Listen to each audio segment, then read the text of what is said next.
नमस्कार साथियों, DSSB TGT का मध्यकालीन भारत का इतिहास हम लोग पढ़ रहे थे। अभी तक दिल्ली सल्तनत कंप्लीट कर चुके हैं हम। पिछली क्लास में सैयद और लोधी वंश किया। एक क्विक टाइमलाइन हम लोग अभी बिल्ड कर रहे हैं। 610 ईस्वी में इस्लाम आया। इस्लाम के बाद भारत की तरफ आए अरबी था सबसे पहला आक्रमणकारी। 711 ईस्वी में मोहम्मद बिन कासिम के बाद अगला आपको याद होंगे तुर्की आए। लगभग 300 सालों बाद 1000 से 1050 ईस्वी के बीच में महमूद गजनवी के अटैक हुए। महमूद गजनवी कौन था? तुर्की था। और इसके सबसे प्रमुख अटैक्स में से सबसे पहले नाम आता है वो है सोमनाथ मंदिर का, इसके द्वारा किया गया अटैक। इसके अलावा इनके बाद आया मोहम्मद गौर वंश का। यहां पर आके तराइन के पहले युद्ध में पृथ्वीराज चौहान से हारता है 1191 ईस्वी में। तराइन का दूसरा युद्ध पृथ्वीराज चौहान को हराता है छल के साथ और भारत के अंदर एक तुर्की सत्ता स्थापित करने के लिए कदम बढ़ाता है। इसका एक दास था, नाम था उसका कुतुबुद्दीन ऐबक।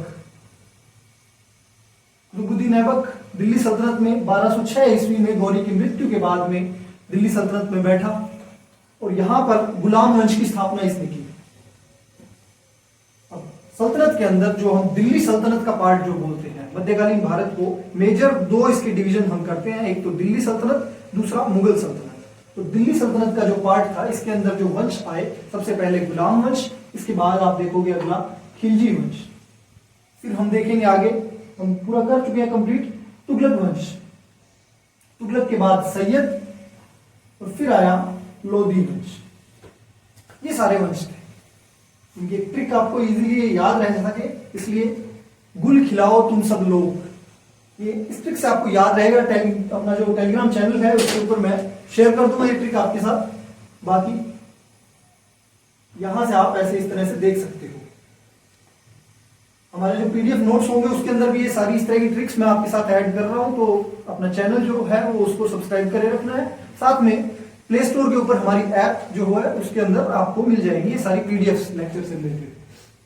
गुल खिलाओ तुम सब लोग, इससे आपको दिख रहा होगा गुलाम वंश, अगला खिलजी वंश, तुगलक वंश, सैयद वंश और लोधी वंश। इस तरह से गुलाम वंश का पहला शासक था कुतुबुद्दीन ऐबक। इसके बाद आया इल्तुतमिश। इनके अंदर क्या हुआ वो सारी हम डिटेल में बात कर चुके हैं, पिछले क्लासेस देख सकते हो, या किसी भी क्लास का 10 मिनट का शुरू का पार्ट उठा के देख लेना, वहां रिवीजन भी किया हुआ है। तो इल्तुतमिश, इसके बाद मेजर रजिया के बाद जो लास्ट बड़ा रूलर इस गुलाम वंश में आया वो था बलबन। इसके बाद खिलजी क्रांति हुई। खिलजियों के लिए संस्थापक याद होगा आपको जलालुद्दीन खिलजी, उसके बाद अलाउद्दीन खिलजी और उसके बाद मुबारक खिलजी। ये तीन, इसमें से अलाउद्दीन खिलजी जो था यहां तक ही मेन इनके शासक थे। उसके बाद शासन में इनकी भी कमी आई और कमी ऐसी आई कि अगले 1320 से तुगलक वंश दिल्ली की सत्ता पे बैठ गया। तुगलक वंश का संस्थापक आपको याद होगा गयासुद्दीन तुगलक, फिर आया मोहम्मद बिन तुगलक और फिर फिरोज शाह तुगलक, द फेयर्ड सुल्तान। याद है आपको मोहम्मद बिन तुगलक, हम बात कर चुके हैं पिछली क्लास में डिटेल में। तो ये सारे इधर आए। इनके भी नाम याद रखने के लिए आप कुछ ट्रिक यूज कर सकते हो, जैसे कि इसके लिए एक शब्द आप यूज कर सकते हो, कुतुबुद्दीन ऐबक, इल्तुतमिश, रजिया और बलबन। ये चार जो प्रमुख इनके शासक आए, उनके लिए क्रम इंपॉर्टेंट हो जाता है। पेपर में कई बार ऐसे भी प्रश्न देखे गए हैं कि क्रोनोलॉजी पूछ ली जाती है आपसे कि कौन सा शासक किसके बाद आया, वो आपके बड़े प्रश्न सोल्व कर देता है ऐसी इंफॉर्मेशन। तो उसके लिए एक तरह की एक ट्रिक है किलर नसीब। हम जानते हैं हमारा नसीब कितना किलर है। अभी तक तैयारी कर रहे हैं हम, होपफुली पेपर क्लियर भी होगा। तो यहाँ पे कुतुबुद्दीन ऐबक, इंग्लिश के अंदर ये लिखा होगा तो बेटर आपको समझ आएगा, किलर नसीब। कुतुबुद्दीन ऐबक, इल्तुतमिश, रजिया सुल्ताना, बीच में एक नसीरुद्दीन आया था वो, और यहाँ पे बलबन।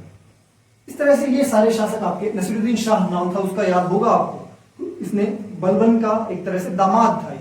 बलबन ने अपनी बेटी की शादी नसीरुद्दीन से कर दी थी और वहीं से एक रास्ता बना के बलबन सल्तनत की गद्दी पे बैठा। तो ये सारे इनके हो गए।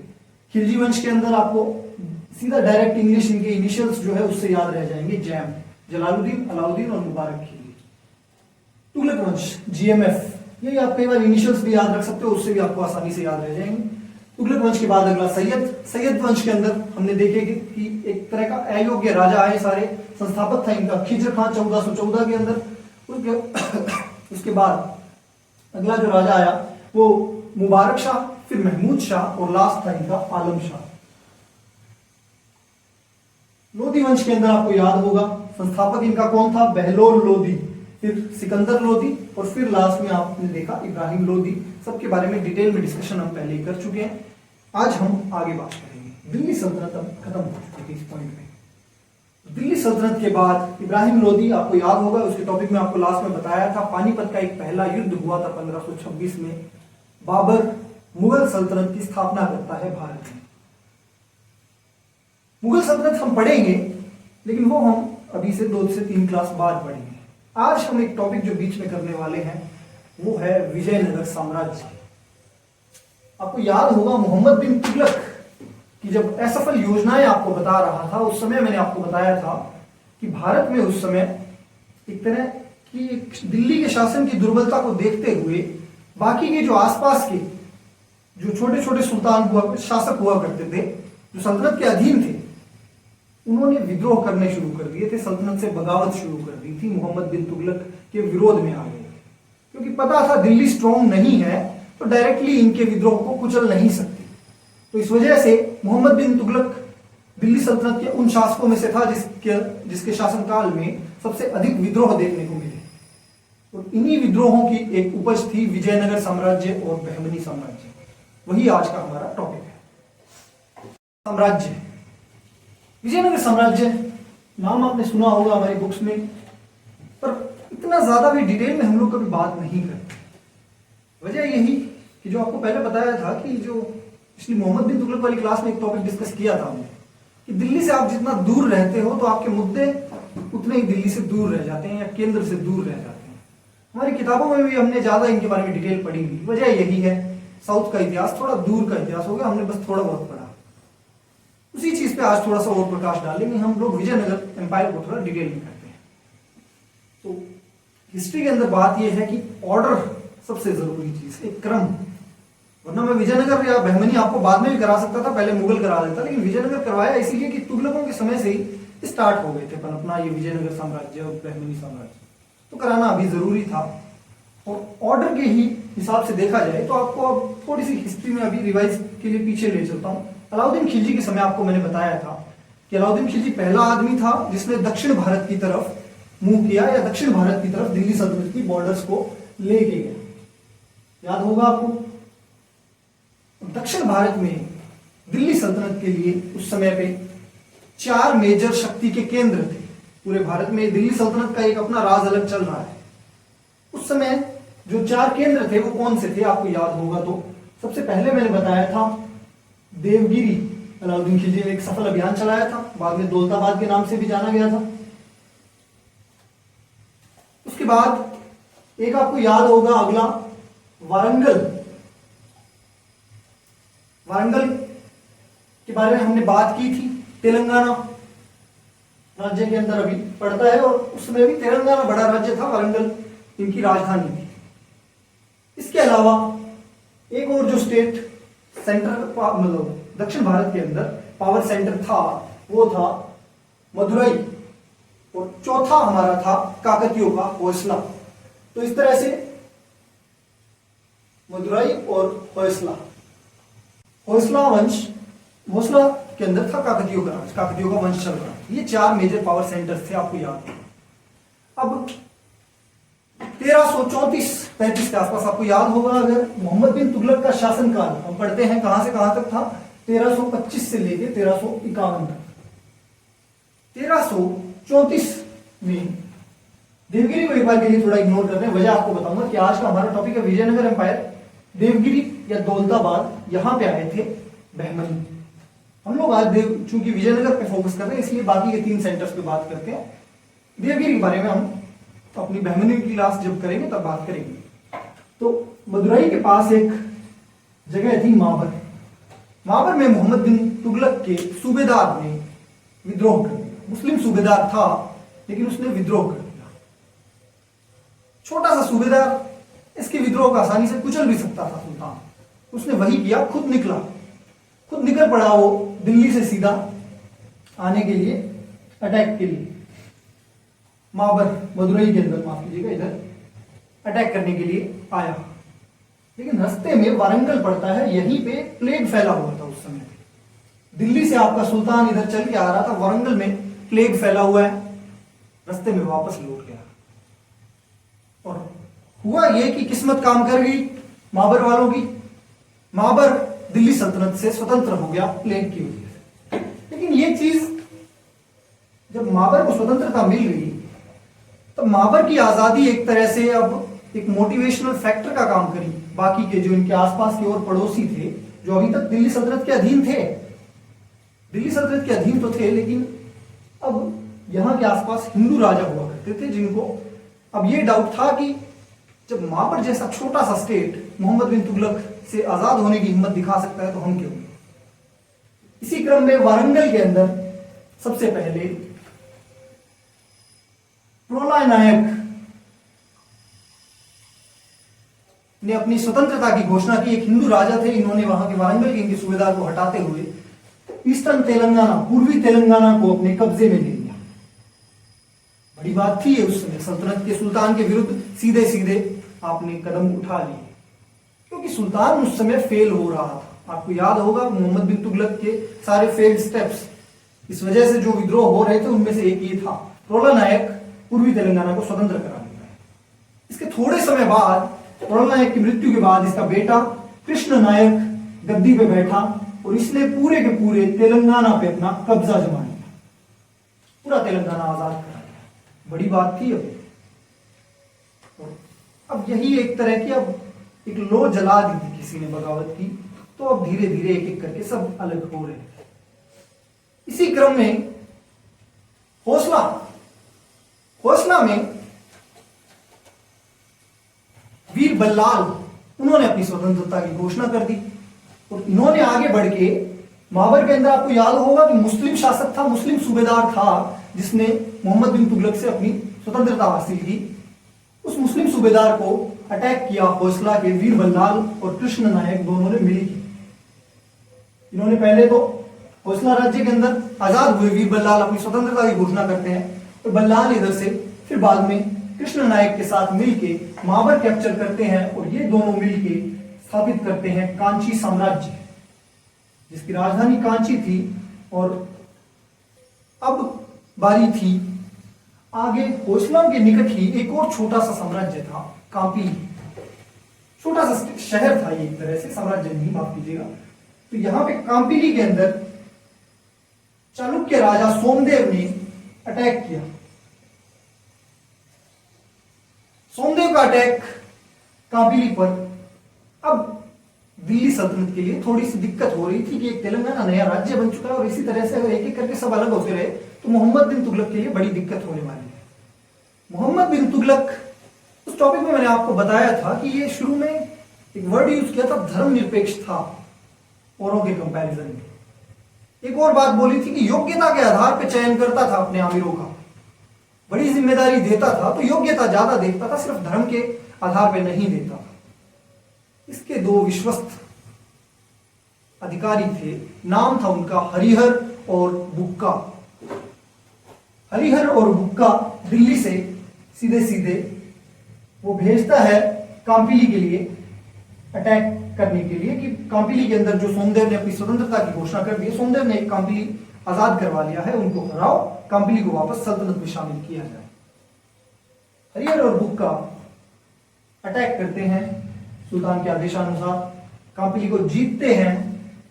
लेकिन अब क्योंकि हरिहर बुक और बुक्का जो ओरिजिनली थे, ये दक्षिण भारत के ही रेजिडेंट थे, सुल्तान के, जब आपको याद होगा दौलताबाद में कैपिटल लेके आया था और इस तरह की चीजें जब कर रहा था, दक्षिण के अंदर अभियान अच्छे खासे चल रहे थे, तब सुल्तान के साथ शामिल हुए थे। कई लोग तो ये भी बोलते हैं कि इन्होंने इस्लाम भी कबूल कर लिया, पर जो फैक्ट्स हैं उन पे आज हम बात करने वाले हैं। तो हरिहर और बुक्का इधर आके कांपिली को छुड़ाते हैं, कांपिली को आजाद करवा लिया, अपने अधिकार में ले लिया।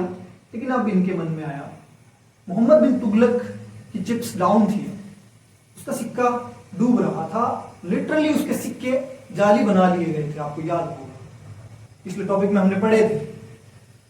तो अब मोहम्मद बिन तुगलक से अपनी स्वतंत्रता की घोषणा कर देते हैं। हरिहर और बुक्का वापस जाने से मना कर देते हैं, दिल्ली वापस लौट के गए ही।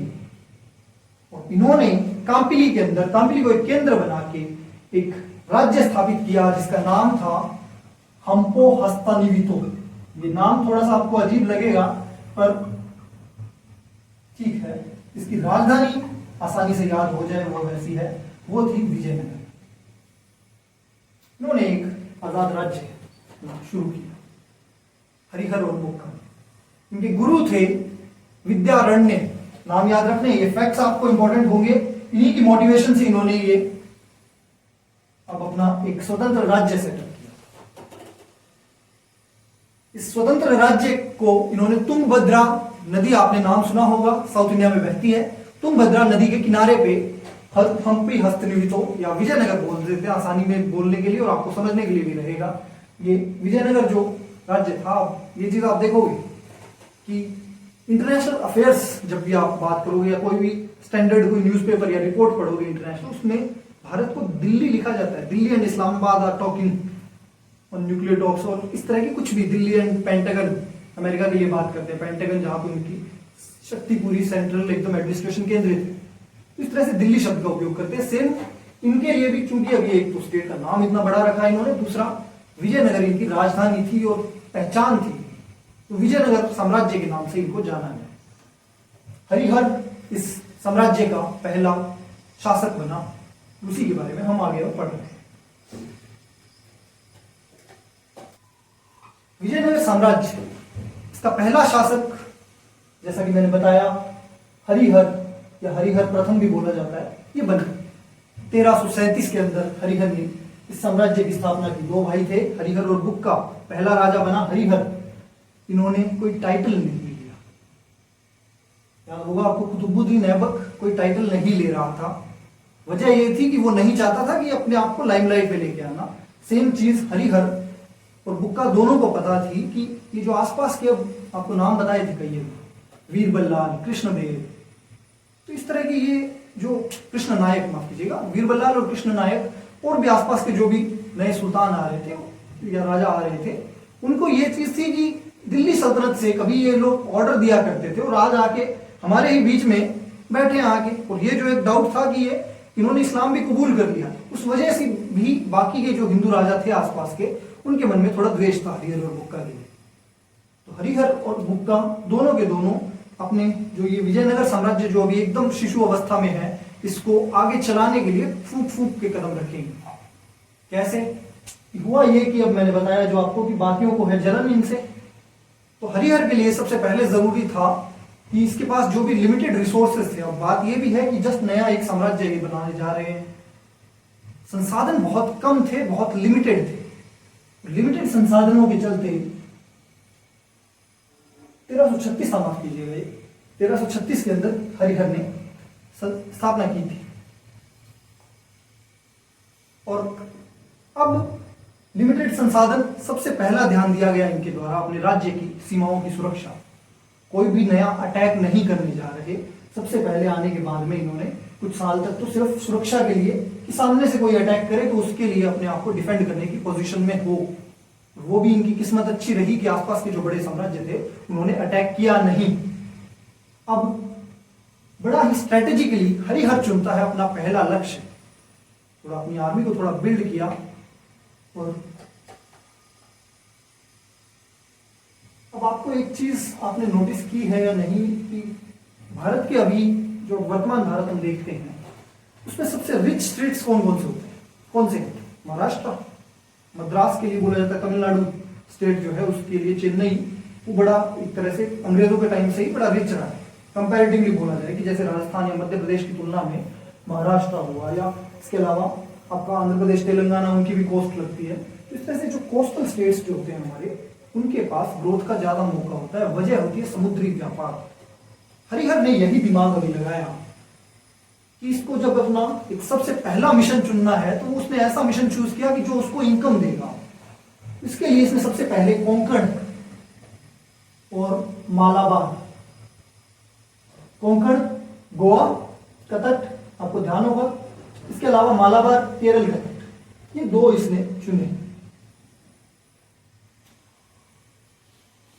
मालाबार पे अटैक किया, इनको अपने कब्जे में लिया और यहां से होने वाले समुद्री व्यापार को कंट्रोल किया। समुद्री व्यापार को जब हरिहर कंट्रोल कर रहा है तो अब बात यह है कि पैसे वाला एक जो आइटम है वो उसने क्लिक कर लिया। मतलब कि अब जो पैसा ये जुटा रहा है उस पैसे की सहायता से इसने सेना जुटाई और फिर अब ये वापस एक मौके की ताक में था। अब जो इसके विरोधी थे, जिनको जलन हो रही थी शुरू में, तो अब वो इसके ऊपर अब वो भी देख रहे थे, अब सेना आ गई है तब अब वो भी डरेंगे अटैक करने से। तो अपने आप की पहले प्रोटेक्शन इंश्योर की, कोंकण और मालाबार से खूब सारा पैसा कमाया। पैसा कमाने के बाद में अब अपनी एक तरह से वेट कर रहा, मौका बना। कहावत है इंग्लिश के अंदर, फॉर्च्यून फेवर्स द ब्रेव, भाग्य बहादुरों का साथ देता है। बहादुरी से अपने मौके का वेट कर रहे थे और तभी एक अपॉर्चुनिटी राइज हुई। वो थी कि वीर बल्लाल को बताया था पीछे अभी, वीर बल्लाल की मृत्यु हो गई। खोसला राज्य के अंदर एक वैक्यूम आ गया। अब एक स्थिति उत्पन्न हो गई कि वहां पे अब कोई इंस्टेबिलिटी शासन की जो हमेशा आती है, कभी भी कोई स्ट्रॉन्ग राजा जाता है, वो आ गई। हरिहर ने वो मौका लपक लिया और खोसला को अपने साम्राज्य के अंदर, विजयनगर साम्राज्य के अंदर शामिल कर दिया पूरी तरह। ये बहुत बड़ी चीज थी। अब उस पूरे एरिया के अंदर इनका नाम एक तरह से अब चल पड़ा था। सब एक तरह से वो होता ना कि रिकग्निशन में आ गए, पहचान में आ गए आसपास का लोग। मरने से पहले इन्होंने एक और सफल अभियान चला लिया था और वो था माबर। आपको याद होगा, माबर पे एक सफल अटैक किया। मदुरई के पास माबर था, वहां पे एक सफल अटैक किया इन्होंने। इस तरह से हरिहर का इलस्ट्रियस करियर इन सारी चीजों के साथ पूरा हुआ। इसको जिस शेप में साम्राज्य मिला था, विजयनगर साम्राज्य जब इन्होंने दोनों भाइयों ने सेटअप किया था, उससे डबल से ज्यादा साइज का करके छोड़ा जाने से पहले। तो इतिहास में ऐसे ही लोग सफल शासक कहलाते। हरिहर के बाद इनका भाई बुक्का अगला राजा। मैंने बताया था जलन थी आसपास वालों को, इसलिए हरिहर ने सुल्तान या शासक की, महाराजा की कोई उपाधि नहीं ली थी, कोई टाइटल नहीं लिया। बुक्का ने भी कोई टाइटल नहीं लिया, अपने भाई के ही नक्शे कदम पे चलता रहा और कोई टाइटल लिया नहीं। चूंकि एक पैटर्न था कि जब भी कोई स्ट्रॉन्ग राजा जाएगा, सफल शासक जाएगा, शासन में इंस्टेबिलिटी आएगी, वापस लोग मौका देखते थे। यहां पे भी देख रहे थे कुछ लोग मौका। विद्रोहियों ने, जो छोटे छोटे आसपास के स्टेट थे, अटैक करना शुरू किया। बुक्का ने बड़े ही बहादुरी से सारे विद्रोहियों का दमन किया। ये बुक्का के लिए सबसे एक तरह से बोला जाए कि बुक्का अराइव हो गया, वो सबको पता चल गया था। बुक्का ने अपनी एक स्वतंत्र अलग पहचान बना ली थी। पहले बड़े भाई की परछाई में जी रहे थे। बुक्का ने इधर विद्रोहियों का दमन किया। इसके बाद बुक्का पूरे के पूरे मदुरई को जीत के और इसको अपने अधिकार में ले आता है। मदुरई के सुल्तान को हरा के पूरे मदुरई को जब इन्होंने विजयनगर साम्राज्य में शामिल कर लिया, तो ये बहुत बड़ी चीज थी। अब विजयनगर साम्राज्य बहुत आगे तक फैल गया और इस चीज से जो बुक्का की एक तरह से रेपुटेशन में वृद्धि होती है, वो बड़े ही शानदार तरीके से हुई। एक मेजर स्टेप इसके बाद अब बुक्का थोड़ा बड़ा और बड़ा सोचने वाले। यहीं पे ये अब एक पाइवटल पॉइंट था जहां पे थोड़ा सा इतिहास एक करवट लेता है। विजयनगर का नाम कभी भी आप अकेले नहीं सुनते हो, विजयनगर का नाम हमेशा बहमनी के साथ सुनते हो। विजयनगर बहमनी साम्राज्य की जो ये दुश्मनी थी वो उतनी ही पॉपुलर है जितनी आप किसी की, मतलब एक तरह से राम लखन की एकदम भाईचारा जितना इंपॉर्टेंट है, उतना ही विजयनगर और बहमनी की दुश्मनी इंपॉर्टेंट है। तो विजयनगर और बहमनी यहां से बुक्का के शासनकाल के दौरान सबसे पहले एक दूसरे के विरुद्ध आए। कौन थे ये बहमनी, पूरा सेपरेट टॉपिक करेंगे हम। अभी के लिए इंट्रोड्यूस करने के लिए मान लो मैंने 4 जो आपको बताए थे, उसमें से देवगिरी वाला पार्ट था, दौलताबाद, वहां पे बसे हुए। इनको लड़ाई क्यों करनी थी, बुक्का ने चल के ये आगे से एक तरह से झगड़ा क्यों मोड़ दिया? वजह ये थी कि मैंने आपको शुरू में एक इंफॉर्मेशन दी थी, हरिहर ने जब ये साम्राज्य बसाया था, तुंगभद्रा नदी के किनारे पे ये बसाया था। तुंगभद्रा नदी के किनारे आपको बसाया था। एक और नदी है उधर, कृष्णा, तुंगभद्रा के नीचे की साइड पूरा पूरा विजयनगर साम्राज्य, कृष्णा की उस तरफ ये सारा एरिया जो था बहमनियों के कंट्रोल में आता था। लड़ाई थी इस बीच के दोआब की, जिसको बोला जाता है रायचूर दोआब। दोआब क्या है आपको याद होगा, मैंने पिछली क्लास में जब मोहम्मद बिन तुगलक पढ़ रहे थे तब आपको बताया था, गंगा यमुना दोआब, 2 नदियों का कॉन्फ्लुएंस प्लेस। जहां पे दो नदियां आके मिले, उनके बीच का प्लेस जो होता है वो बड़ा ही एकदम फर्टाइल होता है, अच्छी खासी फसलें उगती होता है। फसलें ज्यादा होगी, इनकम ज्यादा होगी, सल्तनत को या जो भी शासन होगा उधर, उस राजा को अच्छी खासी इनकम होगी। बुक्का की अब यही एक तरह से जीत लपलपाई इस चीज पे। बुक्का को चाहिए था रायचूर का दोआब, लेकिन एक नया स्टेट ऊपर भी बना हुआ था बहमनी, वो ये देने के लिए तैयार नहीं थे। बुक्का ने कुछ अभियान भेजे, लेकिन बस लड़ाई होके रह गए, कुछ मेजर सफलता बुक्का को मिल नहीं पाई। लेकिन यहां से एक चीज हो गई कि दुश्मनी जो थी रायचूर दोआब के लिए बहमनियों के विरुद्ध, वो अब शुरुआत हो चुकी थी। बुक्का ने उस लड़ाई के बीज बो दिए। बुक्का अल्टीमेटली एक और बड़ा काम, जो एक नोटेबल चीज इसके टाइम पे हुई, कि इन्होंने चीन के लिए एक अपना दल भेजा था, राजदूत भेजा था उसके साथ, और चीन के साथ ये डिप्लोमेटिक रिलेशन सेटअप करना चाहते थे बुक्का। आपको क्वेश्चन मिल सकता है कि सबसे पहले इनमें से किस विजयनगर शासक ने सबसे पहले चीन के साथ डिप्लोमेटिक रिलेशन सेटअप करने के लिए कवायद शुरू की। इस तरह के क्वेश्चन आपको मिल सकते हैं, तो ये आपको इंपॉर्टेंट फैक्ट्स हरिहर और बुक्का के बारे में ध्यान में रखना है। बुक्का के बाद अगला राजा बना हरिहर द्वितीय। कौन था हरिहर द्वितीय? अब नाम से आपको कंफ्यूजन ये नहीं रखना है कि ये हरिहर द्वितीय है तो हरिहर का पुत्र होगा, नहीं, ये बुक्का का पुत्र था। बुक्का अपने भाई के प्रति अपना समर्पण दिखाते हुए इसका नाम हरिहर द्वितीय रखता है। और हरिहर द्वितीय अब विजयनगर साम्राज्य का अगला राजा बना। जो दो चीजें इनको खा रही थी, एक तो थी कि जलन थी बाकियों को, तो बाकी के राजा ज्यादा स्ट्रॉन्ग थे। इस वजह से इन्होंने, ना तो हरिहर ने कभी कोई टाइटल्स लिए, क्योंकि राजाओं के लिए टाइटल बड़ा जरूरी होता है, बहुत ही हमने देखे हैं कि इलस्ट्रियस टाइटल्स लेते हैं राजा। यहां पे ना तो हरिहर ने कोई टाइटल लिया, ना ही बुक्का ने कोई टाइटल लिया। हरिहर द्वितीय अब विजयनगर साम्राज्य का पहला राजा बना, जिसने अपने लिए एक तो महाराजा धीराज की उपाधि ली, इसके अलावा राज परमेश्वर की एक उपाधि इनके द्वारा ली गई, वो भी इंपॉर्टेंट है। हरिहर द्वितीय थोड़ा सा एक तरह से अब एडवांस सोच रहे थे। बुक्का के टाइम पे भी अब सफलताएं मिली थी अच्छी खासी विजयनगर साम्राज्य। हरिहर द्वितीय नहीं चाहते थे कि पड़ोस के अंदर दुश्मनी मोल ली जाए स्ट्रॉन्ग शासकों से। बहमनियों के साथ इन्होंने एक मैत्री संबंध स्थापित किया। मोहम्मद शाह इनका राजा था, उसके साथ बहमनियों के साथ एक तरह से मित्रता स्थापित की। राजा का नाम था मोहम्मद शाह।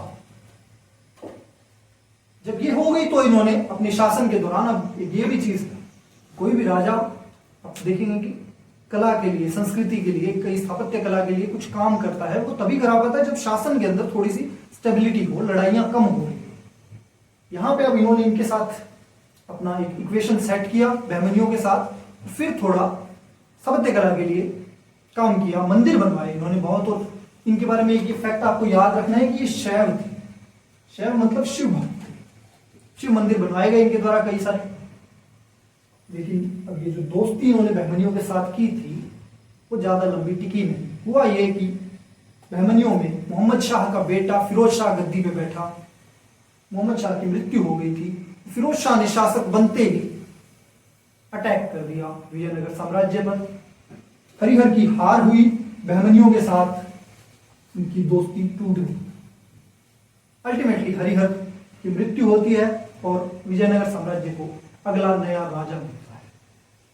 अगला राजा जो विजयनगर की गद्दी पे बैठा वो था देवराय प्रथम। देवराय प्रथम कुछ खास कर नहीं पाया, वजह थी लड़की का चक्कर। जी हाँ, लड़की का चक्कर मतलब देवराय प्रथम बहमनी साम्राज्य की निहाल नाम की एक स्त्री थी, एक वहां के गोल्ड स्मिथ की एक सुनार की बेटी थी। उसके प्रेम में मोहित हो गया था और इस कदर हुआ कि बिना किसी प्लानिंग के अटैक कर दिया बहमनी साम्राज्य में इसने। बिना प्लानिंग के आप जब एक स्ट्रॉन्ग शत्रु से इस तरह से अटैक करते हो तो नतीजा पता ही आपको, हार होती है। इनकी हार तो हुई, जलील और किए गए बुरी तरह से। जलील इस कदर की विजयनगर साम्राज्य की अच्छी खासी टेरिटरी जो थी वो इनको छोड़नी पड़ी।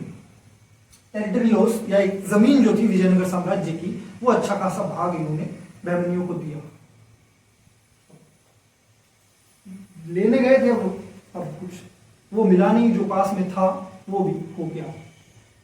तो विजयनगर साम्राज्य में अब एक के बाद एक थोड़े से वीक शासक आएंगे। पहला था देवराय प्रथम, उसके बाद एक और आया वीर विजय।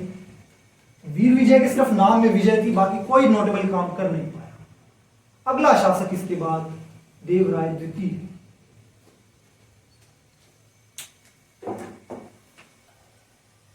देवराय द्वितीय अब विजयनगर साम्राज्य की गद्दी पे बैठा।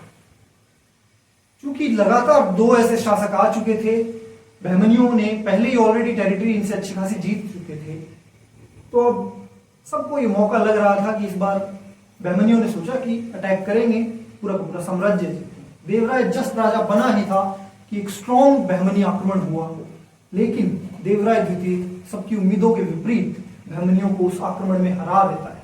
तो इसके शासनकाल की शुरुआत हुई बहमनियों को हरा के। तो बहमनियों को सबसे पहले हराने वाला विजयनगर साम्राज्य का शासक कौन था? देवराय द्वितीय, डायरेक्ट बड़े युद्ध में हराने वाला। तो इस तरह से अब बहमनी साम्राज्य को हरा दिया, तो अब सीधी सी बात है, सितारे बुलंद हो जाएंगे किसी के भी। देवराय द्वितीय का भी नाम अच्छा खासा चल गया और इसके विजयनगर साम्राज्य के सफलतम शासकों में इसको भी गिना जाता है। बहमनी साम्राज्य को एक बार हरा चुके थे, बहमनी थोड़े टाइम के लिए अब कोई नया प्रॉब्लम क्रिएट नहीं करने वाले थे। तो सफल शासकों की यही एक निशानी होती है कि वो कंप्लेसेंट नहीं होते। एक बार सफलता मिल गई तो फिर शासन के सुधारों की तरफ देखते हैं। इन्होंने सबसे पहले वही चीज, अब अपने आमिरों मतलब अपने जो इनके मेन मंत्री थे उनको बुला के पूछा गया कि उन बहमनियों में ऐसा क्या है जो हमारे पास नहीं है। जवाब थे दो। पहला तो बहमनी साम्राज्य के पास जो तीरंदाज थे बहुत ही उम्दा क्वालिटी के थे। वो तीरंदाज अब महाराजा देवराय द्वितीय को चाहिए थे। तो तीरंदाज इन्होंने मुस्लिम तीरंदाजों को अपनी सेना में भर्ती किया। कुछ सैन्य सुधार इनके द्वारा किए गए थे। उन सैन्य सुधारों में पहला था तीरंदाजों की भर्ती, मुस्लिम तीरंदाजों को अपनी आर्मी में भर्ती किया। दूसरी चीज थी घुड़सवार, जो ना सिर्फ युद्ध में इंपॉर्टेंट थे बल्कि अपने गुप्तचर इंफॉर्मेशन लेके जो जाते थे उसके लिए भी अच्छी क्वालिटी के घुड़सवार और घोड़े बहुत इंपॉर्टेंट थे। तो इन्होंने उनको भी अपनी सेना में भर्ती किया। तो इस तरह से इन्होंने सैन्य सुधार किए। आसपास के जो छोटे छोटे राजा थे वो अब इनके अधीन आने लग गए थे वापस। लेकिन तभी बहमनियों के साथ इक्वेशन वापस बिगड़ी। बहमनियों के साथ एक और युद्ध हुआ जिसमें इनकी हार हो गई। इनकी हार हो गई और अब वापस वही बात कि देवराय द्वितीय के जो सितारे बुलंद हुए थे अब वापस डाउनफॉल स्टार्ट हो गया। यहां पे बहमनियों ने इनको हरा दिया। हारने के बाद शासन में एक तरह की कमजोरी आ रही थी, लेकिन फिर भी जो दो नोटेबल चीजें तब हुई वो ये थी कि एक तो टूरिस्ट आए थे, कुछ विदेशी टूरिस्ट। कौन थे? एक नाम आपको ये याद रखने, पेपर में काफी बार ये क्वेश्चन आ चुका है, निकोलो डी कॉन्टी। इटली से आया था और इसने अपनी किताबों के अंदर विजयनगर साम्राज्य के एकदम समृद्धि का वर्णन किया है अच्छा खासा। एक और जो बंदा इधर आया था वो था अब्दुल रज्जाक। ईरान से आया था अब्दुल रज्जाक। ईरान से अब्दुल रज्जाक आया। निकोलो डी कॉन्टी इटली से आया इसके शासनकाल के दौरान और उनके वर्णन की। ये था देवराय द्वितीय, विजयनगर साम्राज्य के पहले वंश का लास्ट बड़ा राजा। पहला वंश क्या था? विजयनगर साम्राज्य को जो हमने अभी शुरू में बात की थी, हरिहर ने सेटअप किया था। इन्होंने, हरिहर और बुक्का ने जब ये सेटअप किया था तो अपने पिता संगम के नाम पे वंश जो चलाया उसको नाम दिया जाता है संगम वंश। तो ये विजयनगर साम्राज्य का पहला वंश था, संगम वंश। इसके बाद अब शासन के अंदर मैंने बताया कमजोर राजा आएंगे। अब जैसे ही बड़ा एक राजा गया इनके शासन में भी थोड़ी कमजोरी आई। जाते जाते अब लास्ट में उड़ीसा पास का स्टेट था वो भी आक्रमण करने लग गया। बहमनियों के आक्रमण से जूझ रहे थे। और अंत में हुआ ये कि एक इनका लोकल सूबेदार था, सामंत था, जिसने इनको हरा के और गद्दी पे कब्जा कर लिया। वो था सुलुभ वंश का। विजयनगर साम्राज्य में सुलुभ वंश की स्थापना। संगम सुलुभ, इसके बाद आगे हम देखेंगे कल की क्लास में हम लोग सुलुभ वंश, तुलुभ वंश, इनके बाद जो आया, और उसके बाद आरविंदु वंश, इन चारों की बात करेंगे, डिटेल में करेंगे। इन चारों को आपको ये क्रम याद रखना है। अंतिम वंश कौन सा था? आरविंदु। पहला संगम वंश, संगम वंश के राजा आज हमने डिटेल में बात करी है। पूरी स्टोरी क्या थी वो आपको याद होगी। इसको याद रखने के लिए ट्रिक आप ऐसे याद रख सकते हो, इनके इनिशियल से कई बार कई पैटर्न बन जाते हैं, याद रखने में आसानी हो जाती है। सस्ता एक शब्द याद रख सकते हो आप, सस्ता, संगम, सुलुभ, तुलुभ, आरविंदु। तो ये चारों वंश एक क्रम में आए, विजयनगर साम्राज्य के अंदर सेटअप किया इन्होंने, और एक पहचान विजयनगर की अलग बनी। हमने शुरू में देखा दक्षिणी भारत के अंदर मोहम्मद बिन तुगलक के शासन की एक तरह से विफलताओं की वजह से जो विद्रोह उपजे, उनसे निकल के आया विजयनगर साम्राज्य। सारी स्टोरी आपको मैंने पहले बता दी। तेलंगाना के अंदर प्रोलय नायक पहले, और फिर बाद में उनका बेटा कृष्णा नायक, फिर बाद में ये कांची साम्राज्य की स्थापना करता है वीर बल्लाल के साथ मिलकर। वीर बल्लाल कौन था? हौसला का राजा था। और ये सारा जब चल रहा था, बीच में काम्पिली के अंदर एक विद्रोह हुआ। मोहम्मद बिन तुगलक ने हरिहर और बुक्का को भेजा, दोनों भाई आए, विद्रोह को शांत किया, लेकिन मन लग गया इनका इधर, यही रुक गए अपने गुरु विद्यारण्य की एक तरह से, उनकी मोटिवेशन से, उनके आशीर्वाद के साथ इन्होंने सेटअप किया हम्पो हस्तिनावितो, एक साम्राज्य सेटअप किया जिसकी राजधानी थी विजयनगर। विजयनगर साम्राज्य के नाम से इसको जाना गया। तुंगभद्रा नदी के किनारे इन्होंने ये सेटअप किया था। हरिहर प्रथम संगम वंश का, अपने वंश का नाम इन्होंने संगम रखा अपने पिता के नाम पर। संगम वंश की स्थापना करता है 1336 के अंदर, और यहां से अब सब गाड़ी आगे इनकी चल पड़ती है। कोई टाइटल लिया नहीं, क्यों? क्योंकि बाकी के एक तरह से जो स्ट्रॉन्ग राजा थे पड़ोस के, उनसे थोड़ा सा लाइमलाइट में उनके आना नहीं चाहते थे। सुरक्षा की लिए जिम्मेदारी सबसे पहले उठाई, आसपास की अपनी बॉर्डर सिक्योर की, जितनी भी इनके पास संसाधन थे उससे सबसे पहला टारगेट किया कोंकण और मालाबार को। याद होगा आपको, समुद्री व्यापार के जरिए कुछ इनकम करना चाहते थे। सेना की अपनी सामर्थ्य बढ़ाई, इनकम बढ़ाई। उसके बाद हौसला टारगेट किया, क्योंकि वीर बल्लाल की मृत्यु हो चुकी थी। हौसला पूरे राज्य को इन्होंने जीता, और उसके बाद विजयनगर साम्राज्य अब पूरा प्रॉपर, पहले सिर्फ नाम था विजयनगर, अब वो साम्राज्य के जैसा दिखने भी लगा, क्योंकि हौसला को पूरा स्टेट जो था वो इन्होंने जीत के अपने अंदर मिला लिया। माबर पर भी एक विजय अभियान चलाया, छोटा अभियान था लेकिन जीत गए। अगली बारी थी बुक्का की। बुक्का इसके बाद टाइटल नहीं लेता है कोई भी। बुक्का के टाइम पे विद्रोह हुए थे शुरू में, उनको दबाया गया। अगली बारी थी मदुरई की। मदुरई पूरा का पूरा बुक्का ने जीता, शामिल किया। उसके बाद बुक्का ने एक चीन के लिए अपना एक दल भेजा था, और सबसे नोटेबल चीज बुक्का के टाइम की थी वो थी कि बहमनियों से दुश्मनी के बीज बो दिए थे बुक्का ने, क्योंकि रायचूर दोआब जीतना चाहता था बुक्का। कुछ अभियान करे, लेकिन ना तो सफलता मिली, ना ही कोई मेजर विफलता मिली, लेकिन दुश्मनी जरूर क्रिएट हुई। देवराय द्वितीय अगला बड़ा राजा, बीच में हमने देखे थे बुक्का के बाद में आपको बताया था मैंने, हरिहर द्वितीय राजा बना था। हरिहर द्वितीय के टाइम पे बहमनियों के साथ दोस्ती की गई। उसने टाइटल्स लिए थे, सबसे बड़ी बात महाराजा धीराज का, उसके अलावा राज परमेश्वर का टाइटल लिया था उसने। फिर ये बहमनियों के साथ दोस्ती की कोशिश की, लेकिन बाद में बहमनियों में एक सत्ता में परिवर्तन हुआ, फिरोज शाह राजा बना, तो बहमनियों ने इनको हरा दिया अटैक करके। उसके बाद में कई वीक राजा आए थे, आपको वापस याद दिला देता हूं नाम उनके। देवराय प्रथम आया था। देवराय प्रथम निहाल नाम की एक बहमनी स्त्री के चक्कर में अटैक कर बैठता है, लेकिन हार जाता है, और उसको अपनी टेरिटरी का, विजयनगर साम्राज्य जो इतनी मेहनत से सब कुछ कमा के लाया था, उसका एक अच्छा खासा पोर्शन बहमनियों को देना पड़ता है। उसके बाद एक और वीक राजा आया, वीर विजय, कोई नोटेबल काम नहीं। फिर देवराय द्वितीय की एंट्री हुई। देवराय द्वितीय जैसे ही राजा बना, बहमनियों का अटैक हुआ, इन्होंने हराया इसको। देवराय द्वितीय जीत गया, इसका सिक्का चला। इसने फिर कुछ सैन्य सुधार किए, जिसमें दो सबसे प्रमुख थे कि तीरंदाज जो थे वो एकदम उम्दा क्वालिटी के इन्होंने सीधे बुला लिए दूसरे आसपास के पड़ोस के प्रदेशों से। मुस्लिम तीरंदाजों को अपनी आर्मी में शामिल किया। मुस्लिम घुड़सवारों को भी शामिल किया, ताकि घोड़ों की क्वालिटी और घुड़सवारों की क्वालिटी में भी इंप्रूवमेंट लाया जाए। बहमनियों का वापस अटैक हुआ, ये हार गए। टूरिस्ट आए थे निकोलो डी कॉन्टी और अब्दुल रजाक ईरान से, अब्दुल रजाक और निकोलो डी कॉन्टी इटली से। विजयनगर साम्राज्य हम काफी डिटेल में कर रहे हैं। वजह यह है कि कोई भी कोचिंग या और जो आप स्टडी मटेरियल देखते हो, वहां पे इन टॉपिक्स को अवॉइड किया जाता है। ऐसे जो टॉपिक्स जो ये मेजर लोग अवॉइड कर देते हैं, वही एग्जाम में फर्स्ट चॉइस बनते हैं। एग्जाम में पेपर सेटर की। तो इस तरह से हमें डिटेल में करने की इनको जरूरत है, हम करेंगे, टाइम का भी ध्यान रखेंगे। 3 क्लासेस के अंदर हम लोग विजयनगर और बहमनी साम्राज्य को खत्म करेंगे। आज पहली क्लास हो गई है। हमारी इस क्लास के बारे में जो भी आपका फीडबैक हो उसको कमेंट करिए, लाइक करिए, शेयर करिए, सब्सक्राइब करिए चैनल को। टेलीग्राम चैनल पे जाइए, वहां क्विज डेली अपलोड हो रही है। इसके अलावा हमारी ऐप डाउनलोड करिए, वहीं पे सारी पीडीएफ आपके लिए अपलोड की जा रही है। Thank you.